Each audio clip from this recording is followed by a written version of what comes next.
Oh, how did I know? Oh, yo, so gas.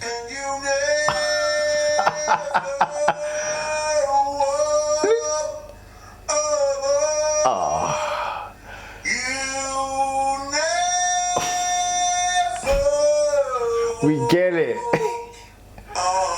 You're champions. Oh, gosh.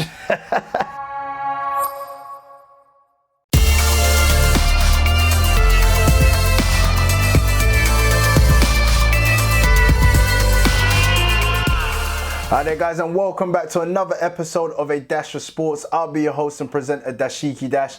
And on this show is where I talk about all things sports related, hot topics and trending stories. And if you like the previous episodes, hey, give us a like, comment and subscribe. And oh yeah, don't forget to share it.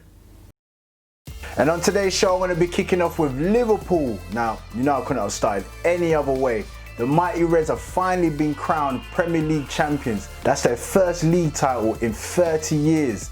Now they've got Jurgen Klopp to thank for that. And I'm also going to be talking about the Klopp effect and his impact since his arrival. Now I know that the Premier League title has finally been decided, but there's still currently a fight for those Champions League spots. And also don't forget the relegation battle. But I wanted to focus on the FA Cup, which finally made its return over the weekend. So I'm going to give you a little bit of a recap of the quarter-final and also give you my prediction on who's going to be in the final and the team that's going to win it. Also, as we move into the month of July, I'm going to be giving you a roundup of all the various different sports that's going to be returning this month. Moving on to the world of boxing, as Eddie Hearn prepares to return live boxing to our screens in August via his garden. Yep, you heard me right. Fights taking place in his garden. And rounding it off with Dillian Whyte versus the WBC. Could he really be suing the governing body after news of Anthony Joshua and Tyson Fury close to a 2-fight deal? And what could this now mean for Dillian Whyte in the heavyweight division? More to be discussed on A Dash of Sports.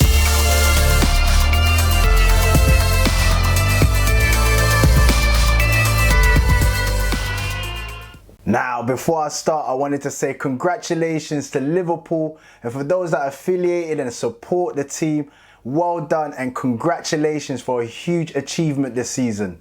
Liverpool have officially been crowned Premier League champions to end their 30-year wait for the title following Man City's defeat to Chelsea. Jurgen Klopp's men have been absolutely incredible, winning 28 games from 31 so far this season. Look, say what you want to say about Liverpool, but there's one thing that you can't deny is their absolute dominance. Now, throughout the whole lockdown period, the coronavirus, you know, people are saying, oh, it's not legit the way they're going to win it. There's going to be no fans. How can Liverpool win it this way? The corona title, blah, blah, blah. But you cannot deny their dominance. They won this league way back. Way back. We've known this was going to happen for a very long time. We just needed the games to play out. I believe that this is like the largest points margin between first and second for any team to win the Premier League by, which is what, 23 points? That is crazy. And imagine, before the coronavirus and this lockdown situation, Liverpool could have won this title a long time ago. In fact, they would have been the earliest team to have ever won the Premier League. And to add to that, with 7 games remaining and they're currently on 86 points, if they win the remainder of their games, they're actually going to finish the season on 107 points, which is going to be the most points a team has ever won the Premier League with. And that beats Man City's record of 100 points in 2018. Now, if you think the season is over for Liverpool, I suggest you think again, because their next match is against Man City, and that's going to be a real grudge match. Because I was thinking about it before. I was thinking, how are both teams going to approach the game? Well, we've already heard that Pep Guardiola's confirmed that they're going to be doing a guard of honour, and that's going to be stinging. Although Pep Guardiola has been congratulating Liverpool on winning the title, I know deep down it must be stinging. Right here. Now, if I cast my mind back to the 2012-2013 season when Arsenal had to do the guard of honour for Man United, you think the Man City situation right now is bad? Where, you know, they're former champions in the current season, Liverpool get the title and they got to clap for them. Listen, this was worse. That was the season where Robin van Persie transferred. The little boy inside decided he wanted to go to Old Trafford and won the title in that season. And then Arsenal had to do the guard of honour. Not only clap for United, but had to clap for Robin van Persie. That's the worst guard of honour I've ever seen. I don't think any other guard of honour can take that.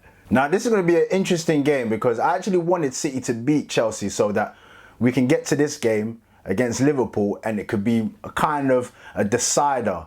Because right now we need as much entertainment as possible, especially with the whole situation with no fans and all of that. So it would have been a really juicy tie for it to be like, you know what, City versus Liverpool, current champions versus the champions-elect, getting it on in a one-off duel and then to try and decide the title. But unfortunately we didn't get that. Chelsea ended up beating Man City, and then on that game itself, Liverpool became the new Premier League champions.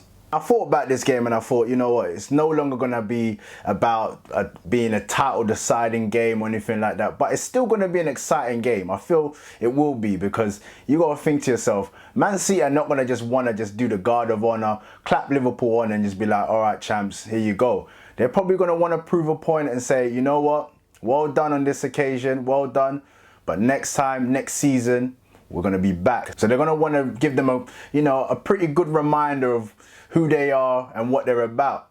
And I've been hearing many people saying that Liverpool are going to be hungover, title winning celebrations. Maybe they're going to have their foot off the pedal. They're not really going to go hard as they've been going this season.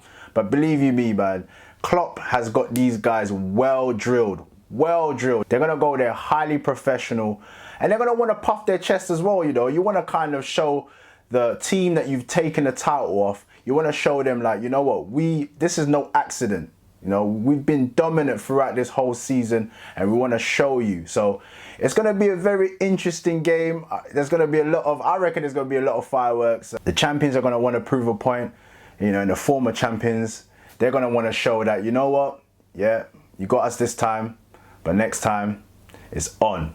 But I've got to give it up for the Liverpool fans though, man, because I can honestly, throughout this period of time, and the closer you lot have got to winning the league, eventually winning the league, I can see how much this has meant to Liverpool, the fans, the club, because this competition has had a hold over you guys. It's probably the only competition I don't hear Liverpool, trying to talk up, or obviously because you've not won it, but you have been league winners before, dominated in fact throughout the 80s. So you got league titles, but the fact that you never won the Premier League is just, it's had Liverpool fans not, like, you've been dominant throughout the whole season to a point where you could have said it time ago that, I'm very confident, we're going to win this league, yeah, we're going to be champions. But every time I speak to a Liverpool fan, nope, they don't want to say anything. No, we just got to wait.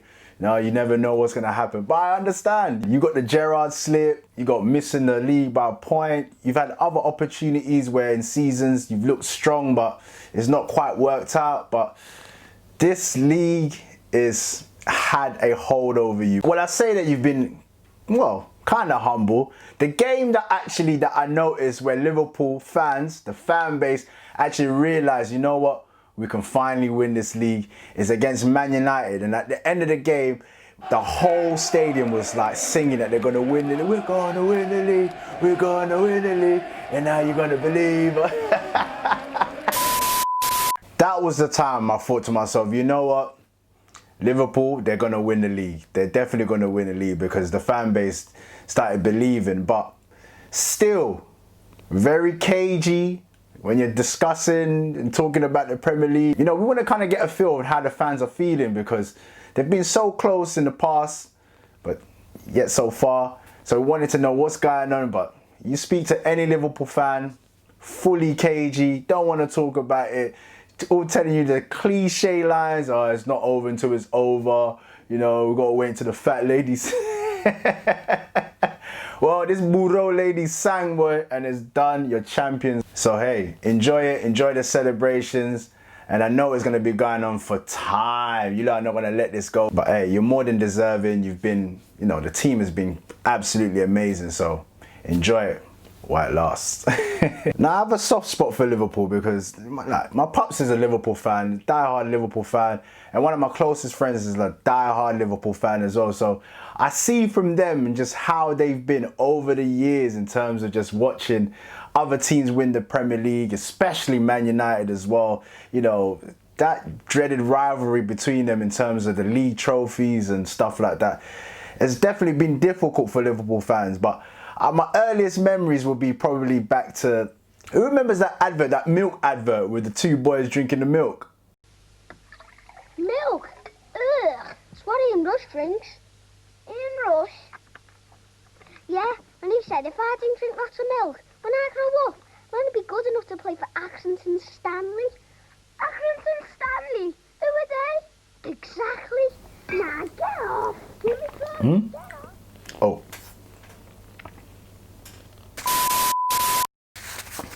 Yeah, I'm talking about players like John Barnes, Steve McManaman, Ian Rush.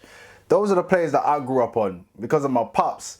But he didn't push hard enough, and I found my own path, and I started supporting Arsenal because of Ian Wright and all of that. And like I said, you know, I grew up watching Liverpool and watching the players and being around people that support Liverpool. So it's a bit of a soft spot. So I got to give them their congratulations and, you know, well done to Liverpool. But yeah, that's as far as it goes, really. Jurgen Klopp, the normal one, the Klopp factor, the Klopp effect has definitely been in full effect. This guy's been absolutely amazing for the last 5 years since he's joined Liverpool, and finally bringing the most coveted trophy to Anfield. You know, they've won the Champions League, they've won other trophies, but I really feel like, I might be wrong, but I really feel that the Premier League title has been the title that Liverpool's wanted the most. And if they don't give this guy a trophy or, I don't know, a statue, or even change the cop end to the Klopp end, nah, that's going too far. I don't think they'll do that. Now, Jurgen Klopp, what can I say about this manager? He's been absolutely amazing. He's pretty much won everything there is to win for the club. So he can easily ride that into the sunset. But he's been amazing, like I said, you know, the normal one, as he referred himself to when he first joined, the Klopp factor, you know, the Klopp effect was definitely in full effect this season. Jurgen Klopp got his chance to manage in the Premier League when he took over at Liverpool in October 2015. The German arrived at Anfield after taking a short break from football following his impressive 7-year stay with Borussia Dortmund in the Bundesliga. Now, during that break, honestly, I thought he's definitely going to be coming to the Premier League, but I didn't think it was going to be Liverpool. I actually thought it was going to be Arsenal. For some reason, at that period of time, I just thought it was going to be the natural progression for him to transition into the Premier League, especially with Arsenal, Borussia Dortmund being quite similar in terms of their model of young players coming through the ranks. You know, Arsene Wenger loved to develop young players, and, you know, Klopp also had similar kind of things going on at Borussia Dortmund. So I thought, okay, maybe. But when you think about it now, I think the Liverpool move was the perfect move for him. Like, the clubs are very similar in terms of the fan base, how they interact. You've seen him, he's after games, he's going in front of the cop end and yay, yay, all of that. There's no way you could have seen that at the Emirates. But listen, I'm not a Liverpool fan or anything like that. I don't know the ins and outs, but from what I see from the outside and what we hear and read, it's been a situation where he went to the club, he outlined what he wanted, his philosophy, what he wanted in terms of the 5-year plan that he had, the expectation as well. That, you know, that's very key. You go somewhere and you're telling people, like, you know what, in 5 years, this is what I want to achieve, but throughout this process, this is what's going to happen, this is what you need to expect. As a fan base, you know, as a supporter, you feel a lot more comfortable knowing, okay, I understand, you know, even during the early stages where, you know, he inherited not the team that he's got now, but you can understand the process. Things weren't all hunky-dory at the beginning, even at times, maybe in the first 2-3 seasons, people were thinking, he's not really, can't cross the line, he's not getting these titles, he's not winning a cup, but he stuck at it, and now look, finally now, he's brought them the Premier League title. Now, we all know the turning point for Liverpool was when they finally signed Virgil van Dijk. That was a game changer in itself. In fact, the last time a team did that was, what, Man United, innit? Man United with Robin van Persie, because when they brought him in that season, won them the title. It was just as impactful with Virgil van Dijk. At the time, you're thinking to yourself, 75 million for this defender. That's a lot of money. Then they go and buy Alisson for about 65 million. Then you think to yourself, a goalkeeper, 65 million. But this is all off the back of the Coutinho money. And this is what I'm saying, they thought about it well in terms of how they're going to be using their money. So they didn't go out there and panic buy or just buying for namesake or just buying for the sake of it. They thought about what they wanted. They waited out for Van Dijk. They went and got a goalkeeper because Mignolet at the time was just, yeah, man, he's just leaking goals and the defense was leaking goals. So they sorted out the defense. And then with the players they had already with like Salah, Firmino, and one of my favorite players, Mane, and this is the team that you got now. And then you got to add in some of the experience, like Milner. And also don't forget Jordan Henderson. You know, at the time where Klopp first got there, he wasn't having a great time. And with enough faith that, you know, Klopp was showing Jordan Henderson, he's become a Champions League winning captain and a Premier League winning captain. So it just goes to show you, Klopp has been a major influence to this team. It's been absolutely incredible. But let me know how you feel about Liverpool's title winning season. They've been absolutely amazing, incredible, a cut above the rest. And not just this season, last season as well. They were unlucky to not have won the league. But let me know how you feel about this season. And also, Jurgen Klopp. Hey man, his name has to be up there now, right? Could he be considered as, you know, one of the greatest Premier League managers? I know there's only one trophy, but could he be considered one of the greatest as well? Let me know, man. Put your comments down below. Let me know how you feel. Let's get this convo started. Now, I know it might seem like the season is done after Liverpool won their first Premier League title, but rest assured, there's still more to come out of this season.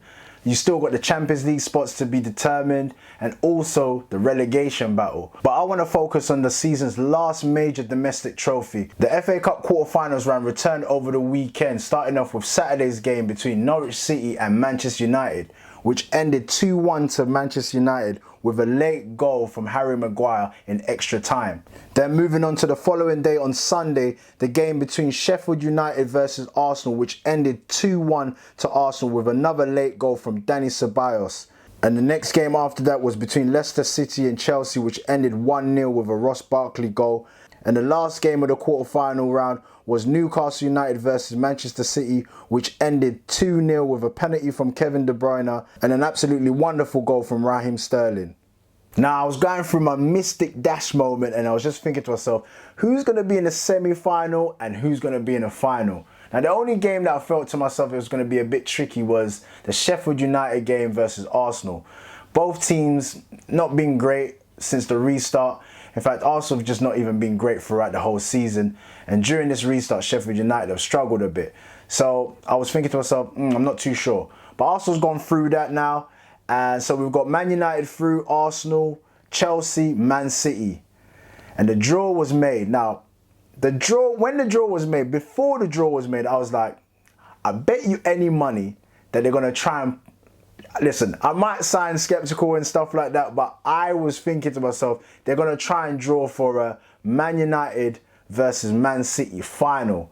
Seeing that they've avoided each other during the semi-final, I was just thinking, man, this is a fix.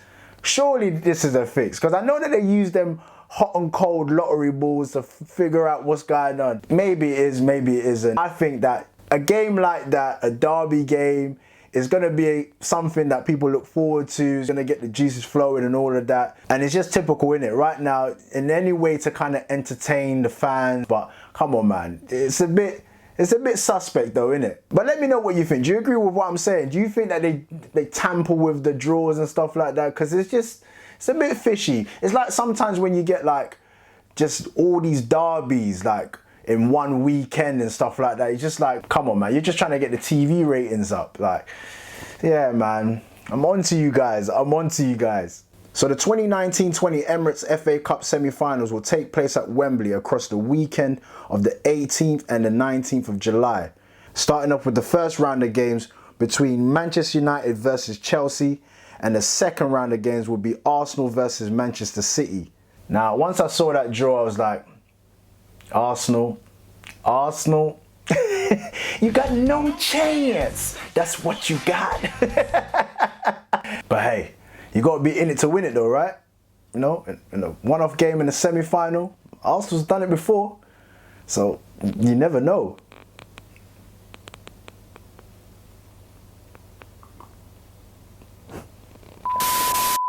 So which teams are going to be in the final?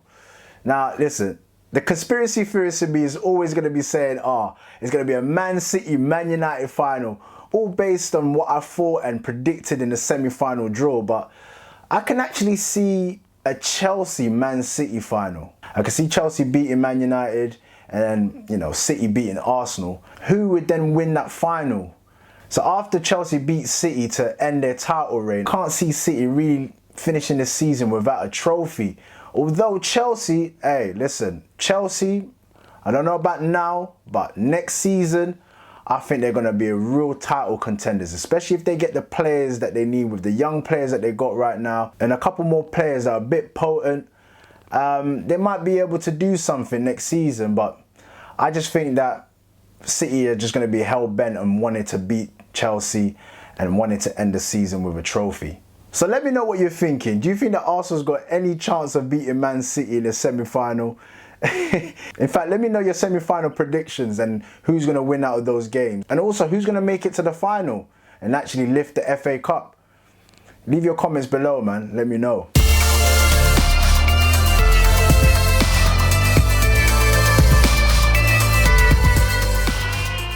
Moving on to some sports news as I give you a roundup of what to expect in the month of July, as there will be a varied and different amount of sports that will be returning this month.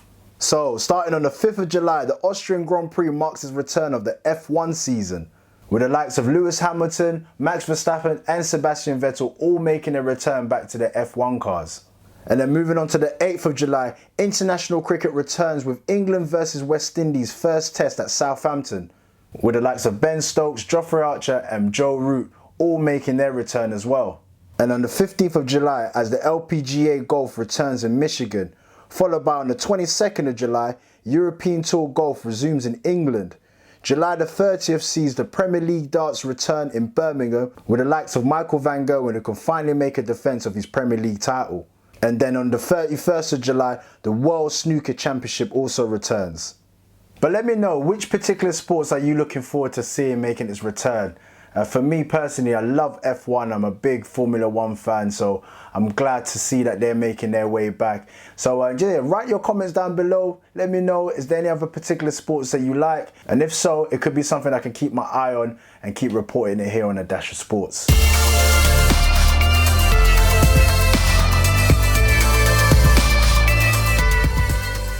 Now, speaking of sports returning, as I move on to the world of boxing, could we see its return as early as this August? Well, according to Eddie Hearn, he's planning to stage a boxing event in his office garden. He went on to say, "This will go down in history. The most iconic venue in the world is Madison Square Garden and will be the new garden, the Matchroom Square Garden." Promoter Eddie Hearn believes that creating the Matchroom fight camp will form the biggest challenge of his career, but he's intent on putting on live boxing back on the UK television screens for the first time since the sport was halted in March. Now, I get it. He's trying to be innovative. He's trying to come off with a master stroke or something like that. But to be honest, if anybody could pull it off, it's probably Eddie Hearn. Now, don't forget, this is the same promoter that was involved with the YouTubers fighting and setting up YouTube boxing events. So at the beginning, he was laughed at. And look how that turned out. So if anybody can pull this off, it's Eddie Hearn. He also mentioned that he's been in direct contact with Dana White, who's also had similar challenges in terms of bringing back the UFC. He hasn't brought it back to his garden or anything like that, but he's found a way, he's found a system that can best help bring back the UFC. So I'm sure that Eddie Hearn's been getting enough advice and in regards to how he'll be able to handle things once he decides to go through with this idea. So there's actually going to be championship fights during the course of this event under the guidance of the British Boxing Board of Control, which they've actually given the guidance in regards to how everything is going to operate, to how the boxers are going to be tested, from the spit buckets and where they're going to be training. It's all going to be under the guidance of the Boxing Board of Control. So I'm not too sure in terms of the number of people that's going to be at the event, but it could be very similar to how the UFC have been doing it, maybe with 2 or 3 coaches per fighter, with the fighters obviously staying in hotels. I believe they'll be staying in hotels a week prior to their fight, so they'll get tested and then they must isolate themselves for a few days before the fight, and they can't come out, they can't, you know, roam around or go anywhere. They must stay isolated, and then on the day of the fight they come out and then they fight. Now these are going to be real championship fights, you know, as Eddie Hearn mentioned. The preparation is just going to be a bit different. How are these boxers going to cope? I don't know if any boxer's ever been through this, to be able to fight in a garden or to fight in front of no fans. Now, you know, sparring and all of that, or fighting in the gym, I don't know. It depends on the boxer's mindset. Some boxers say that, you know, they can fight their way out of a phone booth. So let's just see if that theory really applies. Now, it's actually going to be a jam-packed fight card over the course of 4 weeks. So it's a 4-week event, and I believe it's like 4 to 5 fights per night. Actually, the most intriguing fight that I can see in a fight card is Dillian Whyte versus Povetkin. Dillian Whyte. Dillian Whyte's fighting in a garden. Oh my goodness. Eddie Hearn, what are you doing to him? Come on, man. Listen, I truly believe it might be time for him to leave Matchroom. But maybe he's looking at the bigger picture. It is, you know, it could be very innovative. It could be something that, once again, that boosts Dillian Whyte's profile, something that's never been done before. So if you're headlining, then your name's all over the card. Fingers crossed it works out and it's a good event, because I dread to see something that's just going to be detrimental to Dillian Whyte's, all his hard work and efforts just going down the drain. I don't know, man, I don't know. So for that in itself, it allows for a lovely segue into the next thing I want to talk about, and that is Dillian Whyte versus the WBC. Dillian Whyte to sue the boxing governing body, the WBC. The WBC announced that the interim heavyweight champion Dillian Whyte will be pressing charges against the governing body. Whyte is the WBC mandatory challenger for the heavyweight title. However, given that the dates are not confirmed, Whyte has decided to take legal action. Not only does he not have the date for his mandatory title shot, I think after hearing the news of Anthony Joshua and Tyson Fury agreeing to a 2-fight deal next year in 2021, I believe he's just had enough. Because in somewhat way, he's being cheated. He's done everything that he's had to. He's waited almost over 1,000 days just for a title shot, and he's not getting it. Now, I've said this in the previous shows, it's like, if he's waiting around, why should he put his career on hold? Dillian Whyte is actually entering the prime of his career. He's won 27 fights, he's lost 1. So why should he be waiting around? You know, this is the prime time for him. So he can't be waiting around for Anthony Joshua and Tyson Fury. It's ridiculous. But let me know what your thoughts are on Dillian Whyte's current situation and what he's actually going through.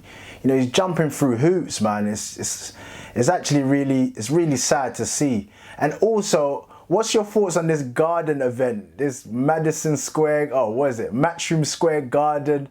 What do you think? Do you reckon Eddie Hearn's going to be able to pull it off? Leave your comments below and let me know. Well, with that being said, I'm going to leave it there for today. But thank you for watching another episode of A Dash of Sports. I truly appreciate your love and support. And if you need further information about future episodes or just your day-to-day sporting updates, please head over to my Instagram page. I'm also on Twitter, which is A Dash of Sports. A Dash of Sports, I'll put it down below here. And I'll also put it in my description so you can check that out. And also, don't forget to please like, comment and subscribe. I truly appreciate it, and it does help me to grow and to be able to give you content of high quality each and every time I do this. So with that being said, until the next time, peace.